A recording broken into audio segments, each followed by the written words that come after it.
Quisiera, antes de empezar, preguntarles quién no ha escuchado hablar sobre este tema de ideología de género, enfoque de género, quién recién está viniendo por primera vez a informarse a esta charla. Levanten la mano. ¿Quiénes sí conocen de esta ideología de género? Levanten la mano. ¿Quiénes creen que esta ideología de género es algo bueno, algo positivo, un progreso, algo que nos va a ayudar a que vivamos de una manera más solidaria, más fraterna? ¿Nadie? ¿Quiénes creen que esto es algo negativo, que va a traer problemas, consecuencias negativas? Muy bien. El grupo es un poco heterogéneo, ¿ya? Voy a usar la pizarra. Tengo acá unas láminas. Si es que es necesario, las vamos a usar, pero tal vez preferiría más usar la pizarra y por eso necesitan luz. Entonces, con la luz podemos discernir entre lo que es el bien y el mal, y la luz más importante que ilumina nuestra razón es la fe. Muchos de ustedes, cuando les preguntaba si creen que esta ideología es negativa, es mala, muchos de ustedes han levantado la mano. Yo quisiera primero preguntarles, ¿qué creen ustedes que esto es malo? ¿De qué manera nos daña? ¿Cuál es el mal que provoca? ¿Qué es lo más terrible que se puede producir como consecuencia de la aplicación o de la difusión de estas ideas? ¿Qué creen? Viene la confusión. ¿Cómo? Viene la confusión, confunde la humanidad. Confunde la humanidad. ¿Qué más? Afecta a los niños, a la familia. ¿Qué más? Mata la inocencia de los niños. ¿Qué más? Está deformando todos los conceptos absolutamente de lo que son valores. Ya. Miren, el daño, todo eso que ustedes dicen es cierto, pero ¿cuál es el mayor mal que yo le puedo provocar a una criatura humana? Ni siquiera es matar el cuerpo, lo dice el Señor. Es decir, lo más terrible que se puede hacer, el daño más grande que se puede hacer contra una criatura humana, es dañar la fe. Porque si es que nosotros dañamos la fe, quitamos la fe, las personas van a perder la capacidad de encontrarse con Dios. No van a buscar a Dios, no van a darle la respuesta que el Señor espera. Por supuesto que también los daños en la inocencia, promover el pecado, promover el mal, llamar bien a lo malo, son cosas terribles. Pero estas ideas no solo producen todas esas cosas, sino que además son atentados contra la fe. Y eso el Papa emérito Benedicto XVI se lo ha recordado a la Iglesia hace muy pocos días.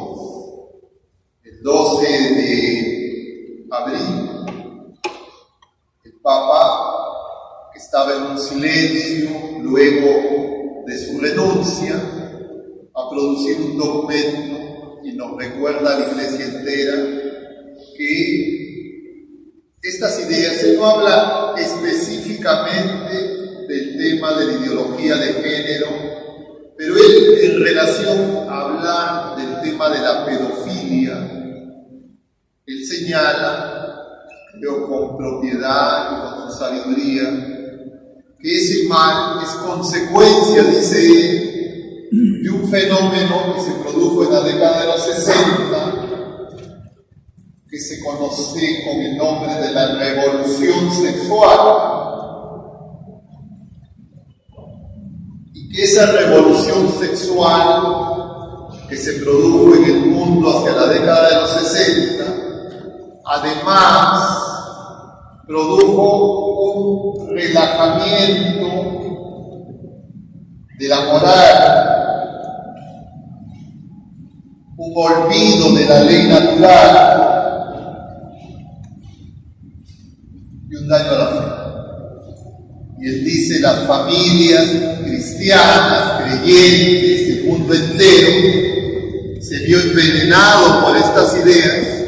Y como los sacerdotes no vienen de otro planeta, sino vienen de las familias, también estaban dañados por esto, y por eso que a partir de la década de los 60, estos abusos de la pedofilia dentro de la iglesia cometidos por sacerdotes se incrementaron. Y les comento esto porque si eso ha pasado con personas llamadas por el Señor, si eso hacen con el leño verde, ¿qué pasará con el seco? Y entonces, todo eso que se dice para esa reunión extraordinaria que convocó el Papa Francisco y que el Papa Emérito lo ha puesto por escrito, también nos ayuda para entender este tema de la ideología de género. Lo que extraña es que en el Perú, bueno, no nos debería extrañar, pero lo que extraña es que en el Perú las autoridades peruanas, siglo XXI, ya más de 50 años después de estos hechos que empezaron en la década de los 60, siguen asumiendo estas ideas y las quieren imponer en contra de la voluntad de los padres, imponer a los docentes, imponer dentro del sistema educativo formal. Y esa es una grave responsabilidad que no podemos nosotros dejar que pase por alto. En los últimos meses, años, no solo en el Perú, sino en Latinoamérica, pero también en otras realidades, se habla mucho de corrupción, y los medios de comunicación en nuestro país, prácticamente en los últimos meses, es la noticia de la que se comenta y todo el mundo habla. Pero la corrupción no solo es la corrupción del tener, no solamente es la corrupción asociada al robo, las coimas, el sobreprecio. La corrupción más grave es atentar contra la persona humana, atentar contra los niños, contra los pequeños, al punto que el Señor da unas palabras muy duras. ¡Ay!, dice el Señor, del que escandalice contra estos pequeños. Más les valdría que le pongan una rueda de molino y que los tiren al mar. Y entonces la situación que se vive es realmente grave, pero no tenemos la información de parte de las personas, autoridades e instituciones responsables de informar a la opinión pública, porque los medios de comunicación masiva, no solo en nuestro país, se han convertido en medios de manipulación. Vamos a retomar esta guía, creo que iluminadora del Papa Emérito Benedicto, para repasar los antecedentes de la ideología de género, y que claro, hay muchos antecedentes, podríamos hablar de varias cosas, pero quiero que nos detengamos a hablar de esta revolución sexual que el Papa Benedicto menciona, pone ejemplos concretos. En Alemania, ya en la década de los 60, 70, dice que veía cómo estas cosas ya se introducían en el sistema educativo en Alemania. A nuestro país esto llega relativamente tarde, pero eso más que una desventaja nos deberíamos nosotros de tomar como un don de Dios que nos ha protegido parcialmente, pero justamente para evaluar y darnos cuenta que no podemos ser irresponsables y asumir acríticamente ideas, planteamientos, propuestas educativas que han causado grave daño en el mundo entero, donde se han aplicado. Entonces, esta revolución sexual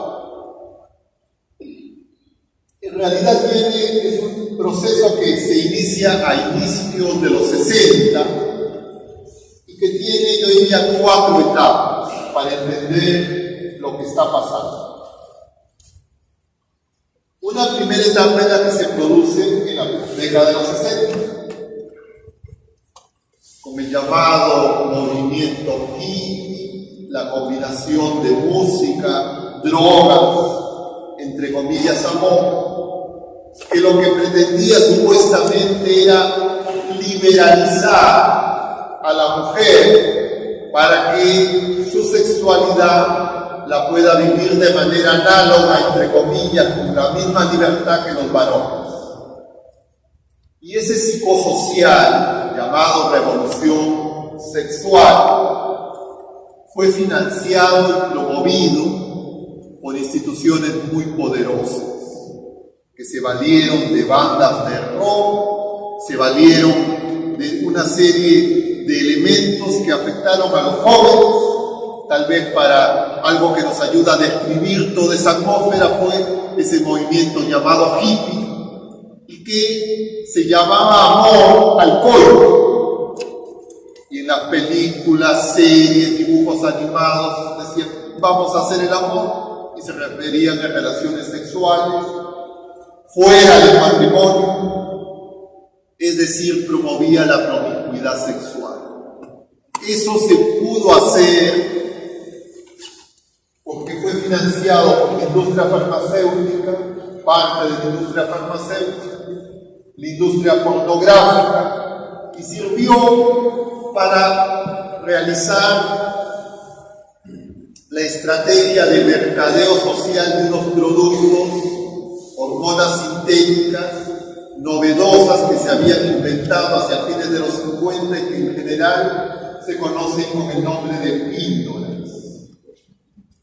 Y esas píldoras, ese avance tecnológico supuestamente permitían que la mujer pueda tener una vida sexual activa igual a lo del varón, sin, entre comillas, el problema y la complicación de la gestación. Y entonces, el mundo entero, en desobediencia a Dios y a la Iglesia, usó indiscriminadamente de estos productos. Y entonces, las personas, ya desde la década de los 60, empezaron a asumir que los hijos eran algo malo, que lo mejor que le podía pasar a una pareja de esposos era tener la menor cantidad de hijos. Y coloquialmente se decía, ¿tú con qué te cuidas? Entonces las mujeres conversaban de esa manera porque creían que lo mejor que les podía pasar era tener la parejita, 2 o 3 hijos, y retrasar esto lo más posible, porque, entre comillas, ellos querían darles a sus hijos todos los bienes temporales que supuestamente iban a hacer que estos hijos tuvieran una vida más feliz. Yo normalmente cuando realizo estos temas les pregunto a los padres, a los casados, ¿cuántos hijos tienen? Y en general lo que encuentro en realidades similares a los de esta parroquia, en que la mayoría tiene 3 o menos hijos. Pero cuando uno les pregunta sobre sus padres, sobre la generación anterior, la mayoría tiene 4, 5 hermanos, 6 hermanos. Y entonces vemos cómo ha sido muy eficaz esta estrategia y lo sigue siendo. Y eso es una desobediencia de la criatura humana contra Dios. Los hijos son un regalo de Dios. Y entonces cuando el ser humano, engañado y por su soberbia, cree que sabe más que Dios y que los hijos son un estorbo, en realidad lo que están es impidiendo la obra de Dios para que de una manera dulce nos ayude a vencer nuestro egoísmo y nuestra soberbia. Los hijos son la medicina, entre comillas, que Dios le regala a los esposos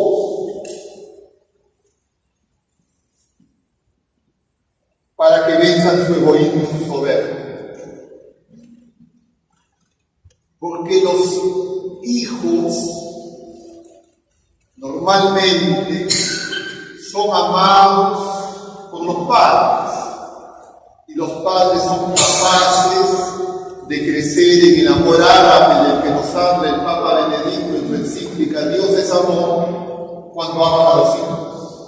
Porque el amor entre los esposos es un amor imperfecto, es un amor teñido de egoísmo y es un amor que lleva cuentas. Por eso todos los casados tienen una larga historia de discusiones, de desavenencias, de peleas, de sacan cuentas, y muchas veces el matrimonio se rompe. Ahora, más que antes, porque además esta cultura contemporánea ha hecho del matrimonio algo descartado. Y los hijos justamente ayudan a que los padres puedan tener sacrificio, esfuerzo gratuito e incondicional, y de esa manera crecen en el amor. Por eso es que los hijos son una manera en que Dios nos da la medicina a los padres para que crezcan en el amor. Pero cuando los padres dicen no, vamos a tener la menor cantidad posible, queda el tratamiento incompleto. Y entonces no logran vencer ese egoísmo. Y muchas veces esa alianza matrimonial no se puede sostener. Y muchas veces no saben por qué. Y además esa situación de matrimonios o ruptura matrimonial producen un daño muy grave a los hijos. ¿Por qué los hijos necesitan del amor de un padre y de una madre? Porque los seres humanos, en las etapas iniciales de nuestra vida, necesitamos recibir un amor puro, un amor casto, un amor gratuito, incondicional, del padre y de la madre. Y cuando los esposos, por distintas circunstancias, le privan a los hijos de esa experiencia de amor, esos hijos van a tener dificultades posteriores. Entonces, ya esa primera etapa de esa revolución sexual produjo graves daños. Se promovió la fornicación, se promovió la ruptura entre la alianza matrimonial y la procreación, y muchas veces, ya de manera explícita, se le decía a la gente que el sexo tenía como finalidad única y exclusiva el placer, y por tanto el derecho al placer hacía que las personas pudieran tener sexo fuera del matrimonio y, por supuesto, sin hijos, un mero placer carnal. Y entonces esa mentalidad se introdujo en la década de los 60, no ha desaparecido, se ha incrementado, y ahí empieza el problema. Simultáneamente esas supuestas mujeres empoderadas, libres, porque podían vivir en la promiscuidad sexual, fueron envenenadas por lo que ahora se conoce con mucha claridad y muy bien estudiado, por lo que se conoce como el feminismo de género. Es decir, el movimiento feminista, que tenía una larga data y varios siglos y había luchado por la igualdad ante la ley,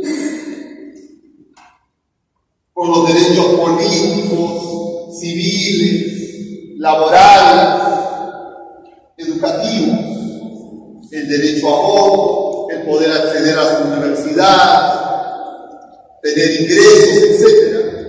Ese feminismo que una autora muy conocida, feminista, Christina Hoff Sommers, escribió un libro que se llama ¿Quién robó el feminismo? ¿Quién se robó el feminismo?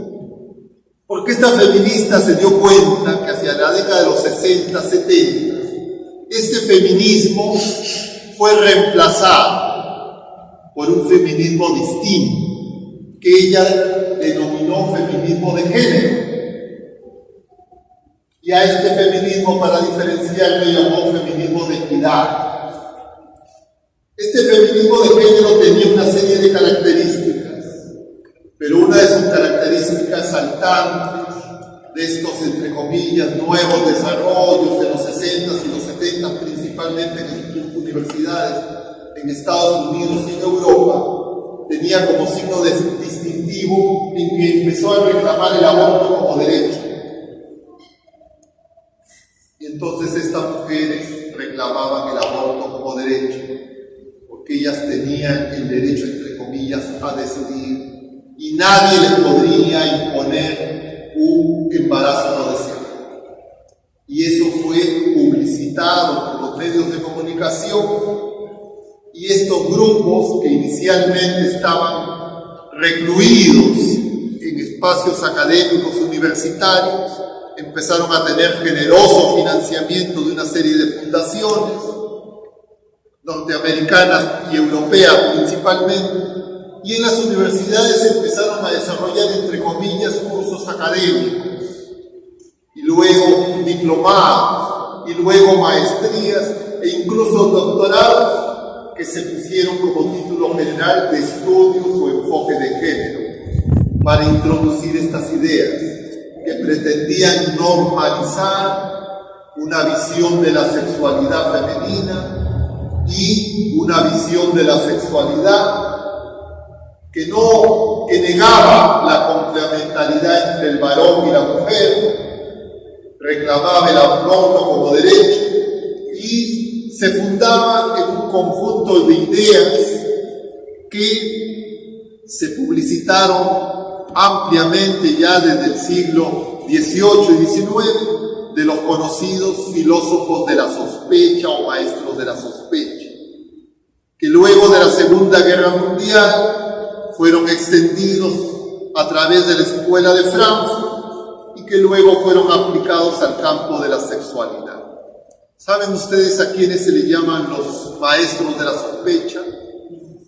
¿Han escuchado hablar? El Papa San Juan Pablo II, en un libro que es una recopilación de sus catequesis de varios años, que tiene por título La teología del cuerpo, hace esa referencia a estos maestros de la sospecha, que así fueron denominados por un filósofo francés, Paul Ricoeur. Y estos son Marx, Nietzsche y Freud. ¿Qué tienen en común estos tres personajes? ¿Saben ustedes? Que los tres son ateos. Uno de origen judío, dos de origen judío y uno de origen protestante. Marx tiene su frase, tomada de Feuerbach, que dice que el hombre es el que crea a Dios y que la religión es el opio del pueblo. Nietzsche tiene su frase conocida: Dios ha muerto, vive el superhombre, lo importante es la voluntad. Y Freud señala que el hombre originalmente es polimórficamente perverso en términos de su sexualidad. ¿A qué le llama el polimorfismo sexual? A la promiscuidad sexual, para decirlo de manera breve, Sodoma y Gomorra. Entonces, este autor señala que todo ser humano, dice él, lo que desea es vivir como Sodoma y Gomorra, en la absoluta promiscuidad sexual. Y si es que no lo hace así, es porque hay una represión antinatural. Entonces, si estas ideas, publicitadas hasta el presente en el sistema universitario a nivel mundial, fueron recogidas por un conjunto de otros filósofos, pasando por el intermedio de la Escuela de Frankfurt, que dio origen a lo que se llama ahora el neomarxismo, el marxismo cultural, y que se ocuparon específicamente del tema de la sexualidad, y podríamos decir que son los ideólogos de la revolución sexual. Una de las más conocidas es Simone de Beauvoir, que dice: la mujer no nace, la mujer se hace, señalando que al nacer los seres humanos nacen con sexo neutro y que la sexualidad es algo independiente y posterior. Pero bueno, podemos comentar de esos puntos, pero quisiera centrarme más en esta primera etapa de la revolución sexual, que no ha concluido, pero que introdujo estas ideas, que resumidamente podríamos decir un desprecio por la maternidad, un elogio de la promiscuidad sexual, un desprecio por los hijos y un intento y un deseo de extender el aborto como un derecho humano. Posteriormente, sin que esto desaparezca, estas ideas al contrario se fueron extendiendo y cada vez publicitando y apoyando más. Hacia fines de los 70 y 80 se produce también de manera similar a lo que se había producido con estos feministas de género, un apoyo a lo que actualmente se conoce como el lobby gay o el movimiento LGTB. Inicialmente, este movimiento LGTB era contrario al feminismo de género, porque tenían planteamientos distintos, porque mientras que el feminismo de género, haciendo uso de la categoría género como lo habían desarrollado los feministas y las personas que apoyaban estas ideas, era una construcción social. Es decir, el género es una construcción social independiente del sexo. Pero en el movimiento LGTB, desde un principio, siempre sostenían que el homosexual, la lesbiana, nace, no se hace. Entonces, si es que estos dicen que nace y estos otros dicen que se construye, entre ellos se cuestionan mutuamente. Esas diferencias, entre comillas, de aproximación para entender la sexualidad se resolvieron porque el financiamiento generoso que recibieron estos grupos tenía las mismas fuentes. Y entonces estos grupos hacen alianzas. Hacia la década de los 60, 70, fines de los 80. Hacia los 80, ese movimiento logra que la Asociación Psiquiátrica Americana y la Asociación de Psicólogos Americanos señalen que la homosexualidad y el lesbianismo no eran enfermedades mentales como se conocía hasta esa fecha, sino que eran, entre comillas, una variación dentro de la normalidad. ¿Cuál fue el argumento técnico para tomar esa decisión? Podemos decir enfáticamente, no hubo ningún argumento técnico. Fue meramente una decisión, entre comillas, política.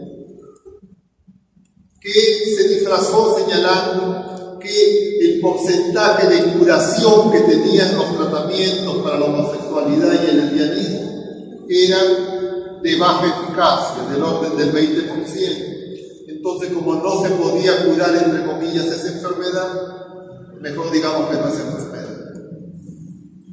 Claro, sin señalar que en el conjunto de las enfermedades mentales se tienen porcentajes de curación de ese tipo.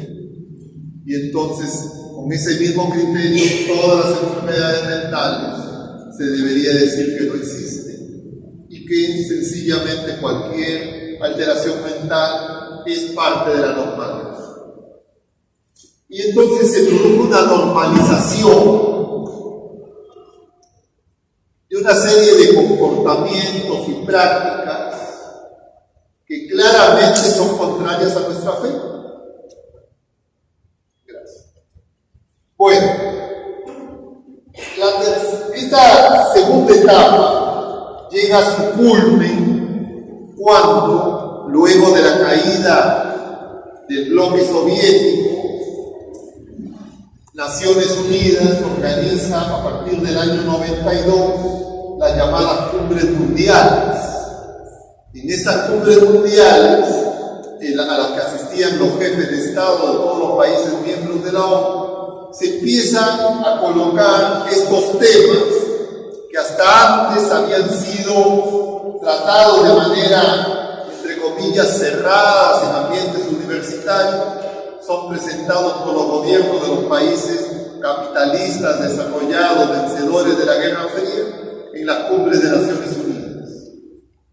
Y entonces, en todas estas cumbres, de manera más notoria, en la del Río del año 92 sobre el ambiente, la del Cairo sobre población en el año 94 y la de la mujer en Pekín en el año 95, las delegaciones de los países desarrollados encabezados por Estados Unidos, Canadá y los países europeos eran los promotores de estas ideas y insistían enfáticamente que se aprueben en los documentos finales, que como sabemos los documentos de Naciones Unidas no tienen carácter vinculante, es decir, no obligan a los países miembros. Y entonces en los documentos de Naciones Unidas aparece el término género. Cuando se presentan estas ideas a nivel de Naciones Unidas por las delegaciones de los países que promovían estas ideas, se menciona que este género se refiere a la igualdad entre hombres y mujeres. Inicialmente no menciona toda la, digamos, el contenido oculto que tenía. Y entonces en los debates se mencionaba, pero si se refiere a hombres y mujeres, ¿por qué no hablamos de sexo?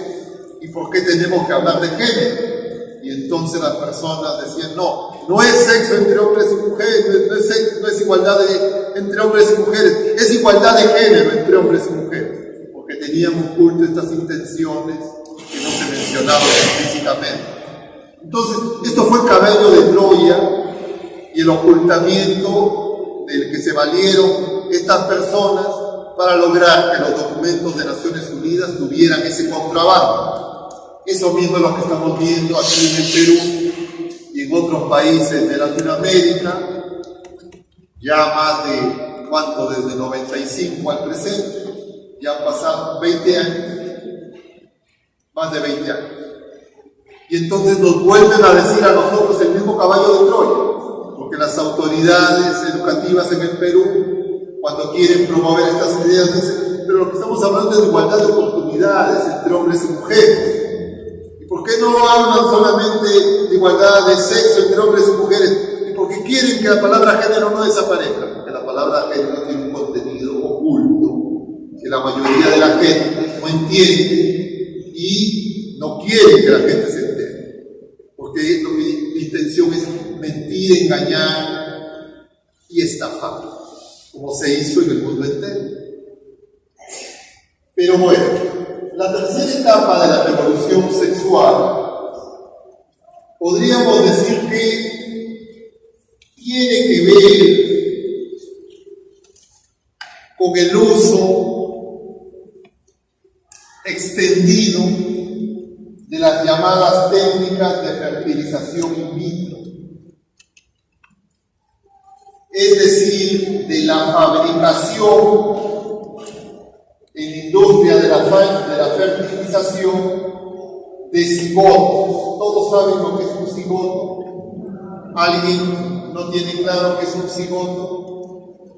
No sabemos. Un cigoto es el origen de la vida humana que se produce por la unión del óvulo femenino de la madre y del espermatozoide del padre.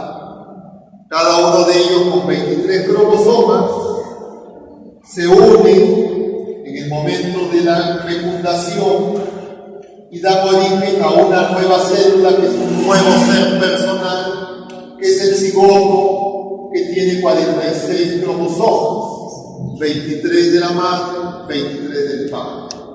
Entonces la tecnología ha permitido que se puedan fabricar cigotos en laboratorio, sin necesidad del acto unitivo del varón y la mujer.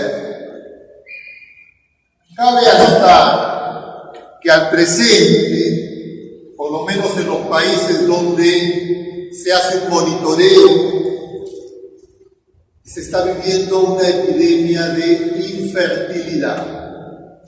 Hay países, Estados Unidos, Europa, creo que también Canadá, que hacen monitoreo anual del número de espermatozoides por centímetro cúbico. Y lo que se sabe al presente es que todos los años ese número, ¿se entiende a lo que me estoy refiriendo? No. Se monitorea con muestras el número de espermatozoides por centímetro cúbico de semen. Y entonces se mide a lo largo del tiempo. Y lo que se ve es que está disminuyendo. Es decir, cada vez los varones son menos fértiles. Pero claro, no se dice eso, porque si es que se dijera eso, la gente se daría cuenta que de repente no necesita consumir tantos anticonceptivos, hormonas sintéticas. Y claro, no se denuncia. Y por eso es muy común también, y con seguridad que entre ustedes no son excepción, que al presente no es extraño que ustedes dentro de sus familias o entre sus amistades conozcan casos de matrimonios que quieren tener hijos y no pueden tener hijos. Y uno se puede dar cuenta intuitivamente que eso es un número mayor que el que había antes de la década de los 60. ¿A qué factores está asociado? No se tiene el estudio con detalle, por lo menos la información no es conocida. Pero esterilización creciente y generalizada. Y entonces, claro, vienen los salvadores, que son la industria de la fertilización, que es la fabricación de personas humanas en laboratorio. Y entonces, esta industria de la fertilización no es una industria filantrópica, sino es un, entre comillas, servicio con fines de lucro. Y lo que hace es fabrica seres humanos. Ustedes conocen más o menos cuáles son los elementos distintivos de estas técnicas, entre comillas, de fertilización in vitro. ¿Tienen idea? Les voy a informar brevemente porque no es el tema. Lo que se hace es, se le da un tratamiento hormonal a las mujeres para que en lugar de producir un óvulo mensualmente, como es lo normal, una mujer en un mes produzca un número mayor de óvulos, 12 o más. Y luego lo que se hace es que los varones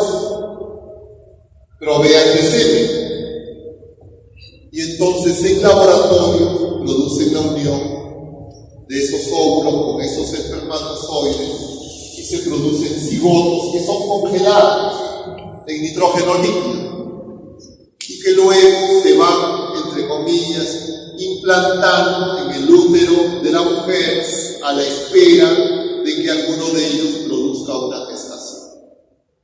Para que se produzca una gestación, en promedio se necesitan 12 cigotos. Y el cigoto es una persona humana, es un nuevo ser. Y esos seres están congelados y se estima que hay varios millones de cigotos congelados en estas llamadas clínicas de fertilidad. Porque hacen contratos con las parejas y en parte de ese contrato definen quién es el propietario y quién define sobre esos cigotos no usados. Y entonces en algunos países hay catálogos y se ofrece a la compra-venta de las personas. Esa es la llamada tercera etapa de la revolución sexual. Es decir, la manipulación de todo el acto reproductivo y del origen de la vida humana. Pero no queda ahí. Estamos actualmente ya, y este año han aparecido noticias en los medios de comunicación a inicios de año, de experimentos en China que están produciendo híbridos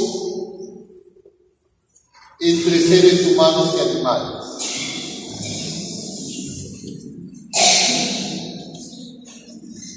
Es decir, transespecies.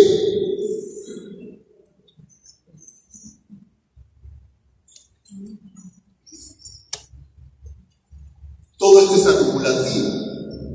Entonces estamos viendo un tiempo corto lo que ya el Papa Benedicto, cuando era cardenal Ratzinger, nos recordaba, que esta ideología de género en realidad es la rebeldía, la rebelión de la criatura humana, de su condición de criatura, se rebela contra Dios. Y en la primera etapa toma el árbol de la ciencia del bien y del mal, y ahora ya está tomando el árbol de la vida en esta etapa. Y entonces, esto uno podría verle el mal de distintos puntos, pero el daño más grave, como nos ha recordado el Papa Emérito, es el daño a la fe. Porque cuando una persona voluntariamente, entre comillas, libremente, en el mal uso de la libertad, decide desobedecer a Dios, desobedecer a su iglesia y hacer lo que le da la gana, entonces el ser humano, como consecuencia del pecado, se degrada en su dignidad. Nos animalizamos, nos degradamos, atentamos con nuestra dignidad. Y entonces es ridículo que las personas que promueven estas ideas nos digan que a partir de la aplicación de estas recetas lo que vamos a tener es, entre comillas, mayor tolerancia, mayor respeto, menos violencia, más, entre comillas, fraternidad, más igualdad, más libertad, paz. No se sostiene en ninguno de los puntos. Es flagrantemente un engaño macro, y que la desinformación y sobre todo la pérdida de fe hace que no sea denunciado con suficiente fuerza. Nosotros estamos viviendo una situación, y me refiero a los creyentes, de tibieza generalizada. Podríamos decir de manera esquemática relación a Dios y a su fe, lo podemos agrupar en tres grandes subconjuntos, muy esquemáticamente. Unos que se dicen creyentes, que reconocen a Dios, y otros que se dicen ateos, agnósticos, un Dios que no interviene, que no es providente, que está pintado en la pared. Y entonces, claro, estas personas, Dios no interviene en su vida cotidiana, ellos son los reyes, ellos deciden. Y entonces estas personas, que no son la mayoría en el mundo, insisten en que no se puede hablar de fe, que no se pueden tener los criterios de fe, y que para, entre comillas, analizar los problemas sociales, las políticas públicas, parecería que es más inteligente, tiene más luz un ateo, un agnóstico, que una persona de fe. Y entonces arrinconan con la complicidad de los medios de comunicación social la posición de fe, la posición de la iglesia y la posición de los creyentes, incluso en países como el nuestro, donde la población es mayoritariamente creyente. ¿Por qué pueden hacer eso? Porque hay un grupo muy importante de personas que dicen: si hay Dios, yo creo en Dios, pero ¿saben qué? Yo soy el Dios, yo decido. Dios está para que haga lo que a mí me da la gana. Es decir, una tibieza generalizada. Esos grupos son la mayoría. También entre nosotros. Y nosotros tenemos que despertarnos y darnos cuenta. ¿Por qué se están produciendo estas cosas? Porque cuando yo creo que es suficiente venir a misa de vez en cuando, tener alguna devoción, algún acto de piedad, ser buena persona, llevarme bien con los demás, pero lo más importante en mi vida no es Dios, sino es mi trabajo, mis ingresos, mi bienestar temporal, entonces yo estoy en esta situación. Necesitamos conversión. Porque los creyentes que dicen: Dios es mi Señor, yo soy su criatura, yo lo obedezco, porque la fe es obediencia, absolutamente en todo, y no en lo que me conviene, y no cuando me conviene, y no a tiempo parcial. Entonces, en realidad, estos dos grupos actúan en consonancia y buscan que sacar a Dios del mundo. Y ese es el fenómeno de secularización que se ha agudizado, no exclusivamente, pero sí grandemente a través de estas ideas, de esta ideología, como la ideología de género. Entonces, cuando nosotros venimos a esta charla, nos equivocamos y creemos que lo que tenemos que tener es más datos, más información para tener temas de qué conversar y, entre comillas, ampliar nuestra cultura general. Nosotros necesitamos comprender esto porque necesitamos conversión. Porque si nosotros verdaderamente fuéramos testigos y tuviéramos una fe viva, nosotros cambiaríamos el mundo. Porque estas ideas no son nuevas. Estas ideas de alguna manera son la restauración del paganismo bajo condiciones ayornadas, con la tecnología y los medios disponibles al presente. La iglesia primitiva, en sus primeros 3 siglos, aproximadamente, fue una iglesia que la mayor parte del tiempo fue perseguida. Ser creyente era ilegal. Te podían meter preso, te podían matar.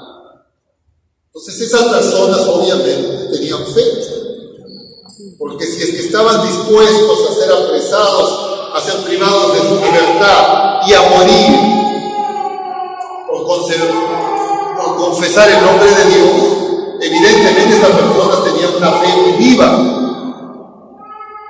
Cuando se produce el edicto de Milán, la oficialización de la fe cristiana en el imperio, el mundo entero celebró, pero hubo un grupo de personas llamados los padres del desierto que dijeron: ¿de qué vamos a celebrar? ¿Qué estamos celebrando si el enemigo no está derrotado? El enemigo no es el imperio, el enemigo es Satanás. Y entonces esas personas, contra corriente, en lugar de celebrar el bienestar temporal, etc., se fueron al desierto para hacer la lucha con lo que ellos creían que era el enemigo, que es Satanás, y tienen razón. Y entre otras cosas, estas personas nos han dejado, no por ejemplos directos, pero sí como parte del patrimonio de la sabiduría de la Iglesia, la noción de los pecados capitales. ¿Recuerdan ustedes cuáles son los pecados capitales? A ver, son 7. Soberbia, ira, burla, pereza, ira, ya está, codicia, ¿qué más? Lujuria, ¿qué más? Envidia. Ahí están los 7 pecados capitales. Entre otras cosas, estos padres nos dicen que estos 7 pecados capitales son como una bestia de 7 cabezas. Es decir, ninguno de estos pecados es independiente, todos están conectados, son parte de un mismo monstruo. Y de alguna manera, dicen ellos, todos los pecados están resumidos acá. Pero de todas estas bestias, estos son como las 7 cabezas de la bestia, la más terrible, dicen ellos, es la soberbia. Y que mientras que no se derrote la soberbia, los otros tampoco son derrotados. Pero cada vez que uno crece, también crece la soberbia. Todos alimentan a la soberbia. Entonces, ¿cuándo? A partir de la lujuria, a partir de la codicia, a partir de la gula, promovidos por esta visión materialista que pone al dinero por encima de Dios, y donde la gente cree que la felicidad se compra por el consumo de bienes y servicios, y hacen más sacrificios al ídolo dinero que a Dios, porque está delante que Dios. Y por eso la gente, cuando uno le pregunta: ¿tú por qué no vienes a misa? La gente dice: porque estoy trabajando, porque no tengo tiempo, o porque estoy descansando. Me refiero nuevamente a los creyentes, a la gente que practica la fe, entre comillas, que no se dan cuenta que en realidad ya están en desobediencia a Dios. Están viviendo una idolatría. Y entonces, por supuesto, esas personas van a buscar que justificarse. Entonces, ¿qué van a creer? No, el mundo no tiene que cambiar. Lo que tiene que cambiar es la fe, lo que tiene que cambiar es la iglesia para que se acomode al mundo. No es que estamos en el mundo para cambiar el mundo, sino ahora acomodémonos al mundo. Y entonces ese financiamiento fácilmente hace que la gente crea que esa es la solución. Y entonces las personas creen que lo que falta es más tolerancia. Hay que ser más flexibles. Nos hemos puesto muy rígidos. Y entonces empezamos a decir: sí, pues tienen derecho. Porque de alguna manera el pecado, la inmoralidad y la amoralidad en muchas personas y en muchos grupos se han normalizado. Hemos perdido la noción de pecado, como decían los papas. Entonces, ese es el punto central. Porque claro, nosotros podremos decir que cambien los demás, que cambien esas personas, que cambien las leyes, ¿sí? No está mal promover esas cosas, pero ¿cómo lo hacemos coherentemente si no cambiamos nosotros? Si no tomamos conciencia que nosotros estamos infectados, porque hemos nacido, hemos crecido en medio de estas mentiras y de estos engaños. ¿Cómo podemos dar testimonio? ¿Se entiende? Por eso, la situación es grave, pero siempre que la situación ha sido grave, siempre que ha habido persecución a la fe, siempre la fe se ha fortalecido, pero cuando tenemos claro el problema. Y el asunto es que el ser humano, en su soberbia, quiere sacar a Dios. Esta ideología de género que quiere una nueva creación fundada en el dinero, en la tecnología, sin Dios. La misma tentación de serán como dioses, pero sin Dios. En realidad, lo que estamos viendo es parte de la lucha que desde un principio se da en lo que es San Agustín, en la ciudad de Dios, nos decía que se están construyendo dos ciudades, la ciudad de Satanás y la ciudad de Dios, y en ellas participan las criaturas humanas, también las criaturas espirituales, y la ciudad de Satanás se funda en el egoísmo, en la soberbia, en el amor a uno mismo, hasta el desprecio de Dios. Y la ciudad de Dios se funda en el amor a Dios, incluso hasta el desprecio de uno mismo. Por tanto, no es una mera lucha política, no es una mera lucha social, no es una mera lucha económica. Es una lucha espiritual. Y la lucha es si le decimos sí a Dios o le decimos sí a Satanás. O si queremos decir sí pero no. Bueno, sí, el domingo que voy a misa y me golpeo el pecho, pero cuando decido cuántos hijos tener, eso déjamelo a mí. Tú ahí no reinas. Muchos padres caen en situaciones que se entienden de depresión, preocupación, se enferman si es que uno de sus hijos queda gravemente enfermo, le descubren un cáncer, pierde el empleo, los padres empiezan a hacer oración, hacen cadenas de oración, pero tienen un hijo que está viviendo en la fornicación, que no se casa, que tiene una vida libertina, y para los padres, si es que tiene salud, tiene trabajo y tiene dinero, no hay problema. No hay cadena de oración, no hay rosarios, no hay ninguna preocupación. Es decir, esta visión de estos filósofos de la sospecha, esta visión materialista, atea, este modernismo ha hecho que nosotros dañemos nuestra fe. Y entonces, las personas que viven con menos conciencia de la fe, están fríos,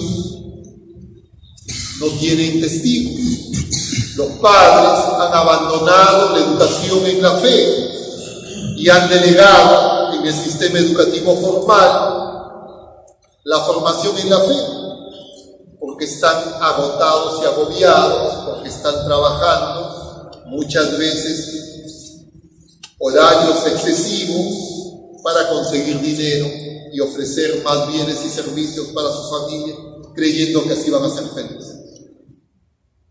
Y tampoco que uno pueda decir, bueno, ya mis hijos ya son grandes, no tienen ese problema. Tendrán nietos, tendrán sobrinos.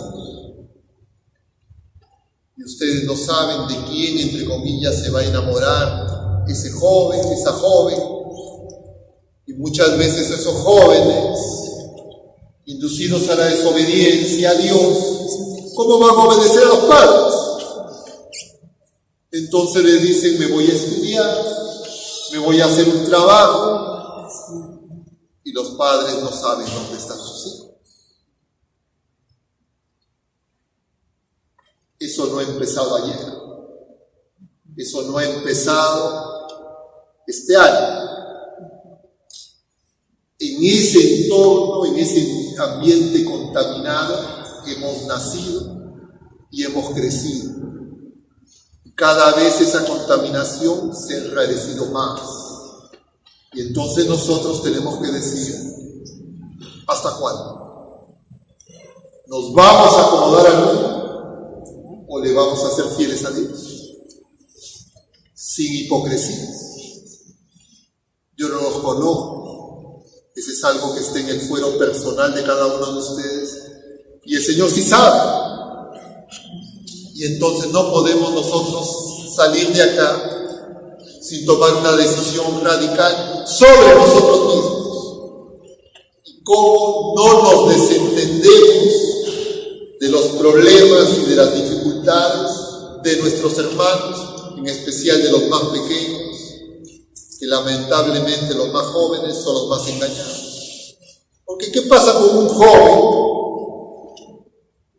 que no tiene una fe viva?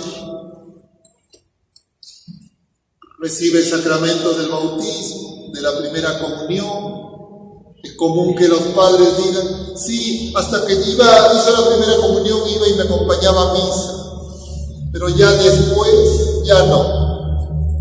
Hacen la confirmación, algunos regresan, pero luego de ingresar a la universidad, a donde los padres con gran sacrificio financian sus estudios, muchas veces en universidades particulares, porque quieren que tengan los mejores estudios para que se defiendan en la vida. Y en esos lugares los hijos se vuelven ateos y agnósticos y se burlan de la fe de los padres y los ridiculizan. Entonces tenemos que darnos cuenta que el sistema educativo informal, compuesto por los medios de comunicación, radio, televisión, películas, cine, música, todo está enfermo, ¿no? Yo no me había enterado de la magnitud de este hecho social, pero el día que es lunes, ayer que conversaba con mis familiares menores, me contaban, entre comillas, del acontecimiento, del estreno mundial de esa película que ustedes conocen y yo no quiero mencionar. Y entonces la gente se ha amanecido. A las 2, 3 de la mañana me decían que era Lima un revuelto de gente. Y la gente, los niños y los padres lloraban y sufrían porque no habían alcanzado una entrada. Algo equivalente hemos visto para estar en la vigilia pascual. Un país que se declara creyente. Y entonces tenemos que darnos cuenta, es una bofetada que le estamos dando al Señor. Pero claro, creemos que no pasa nada. Y eso en familias creyentes. Porque no es que hayan ido el 15% de los que se declaran ateos y agnósticos. No alcanzaría para ese tumulto. Yo había visto algunas noticias, pero no tenía idea de que algo así había ocurrido en el mundo entero. Entonces tenemos que darnos cuenta de los signos de los tiempos. Tenemos que darnos cuenta de que estamos dormidos, que estamos tibios Y el Señor le dice a la iglesia de Laodiceo: no eres ni frío ni caliente, eres tibio y por eso te vomito, te devuelvo. Porque no estamos dando testimonio. Claro, los más confundidos son los jóvenes, que creen que saben. En su ignorancia, en su ingenuidad, creen que saben más que los padres. Los padres han establecido una relación anómala con sus hijos y muchas veces creen que el amor se expresa en proveer bienes y servicios. Y entonces los hijos creen que sus padres son los jefes de logística, de financiamiento. Y entonces la visión inmanentista, materialista, domina y ha envenenado nuestra fe. Entonces, por eso, claro, la resurrección del Señor nos resulta sumamente lejana y remota. Nosotros queremos, igual que le pasó al pueblo de Israel y al pueblo judío, nosotros queremos un vengador que nos resuelva los problemas acá. Y entonces fantaseamos en los cómics y en todas estas fábulas y reemplazan la fe. ¿Qué pedirle al sistema educativo formal? Un sistema educativo formal que se ha construido funcional a esta destrucción de la fe. Ahora, ya hace varios años, los padres pueden pedirle exoneración para que sus hijos no reciban un curso. Entonces, esa igualdad de género es la puerta abierta para eso, porque no habla solamente de hombres y mujeres. Es más, para el feminismo de género, el hombre y la mujer no son complementarios. Para el feminismo de género, el hombre y la mujer son idénticos. Es más, para el feminismo de género, el hombre y la mujer son enemigos. Es más, la única manera en que la mujer sea libre es eliminando la maternidad y el matrimonio monógamo heterosexual. Porque son las dos instituciones, dicen la feminista de género, de la opresión patriarcal. Y entonces, cuando hablan de igualdad de género, están hablando de lo que le llaman derechos sexuales, que es una manera eufemística de hablar del derecho a la promiscuidad y al libertinaje sexual de menores de edad, como derecho irreprimible, y derechos reproductivos, que en realidad a lo que se refiere es derecho al aborto. Entonces, esas son las llamadas enfoques de igualdad de género que se fundamentan en esos dos elementos: los derechos sexuales y los derechos reproductivos. Y el enfoque intergeneracional se refiere, entre comillas, a empoderar a los menores de edad para que los padres no puedan tener autoridad sobre ellos. Y esos son puestos abiertamente por las instituciones públicas del país y son fotocopia de lo que ya existe en otros lugares, que llevan, entre comillas, años. Pero uno podría decir, bueno, pero si estas cosas son tan buenas, entonces, en estos lugares, pues, donde tienen ya más de 40 años aplicando estas cosas, tendríamos un mundo feliz. Pero lo que se está viendo en el mundo es un aumento de las tasas de suicidio a todas las edades, y también en menores de edad y en escolares. Entonces, si la gente es tan feliz, ¿por qué cada vez la gente se suicida más?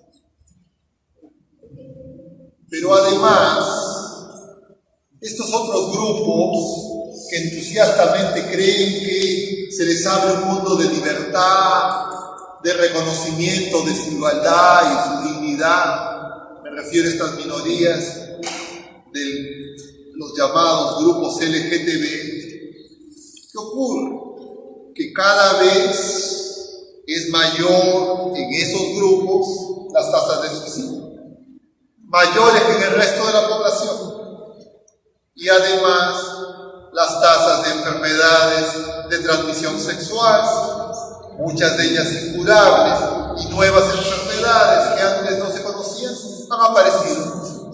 Son las llamadas enfermedades emergentes y reemergentes. Claro, el tratamiento y el uso de todos estos tienen grupos que son beneficiarios directos. Digamos, en toda esta confusión, en toda esta babel, hay gente que gana. No es que todos pierden. Lo que pierde la dignidad de la persona, lo que pierden son las familias. Y entonces ahora la gente ya no se quiere casar. Y ya la gente, los casados no quieren tener hijos. Los que se quieren casar son las lesbianas, los homosexuales, y ellos son los que quieren tener hijos.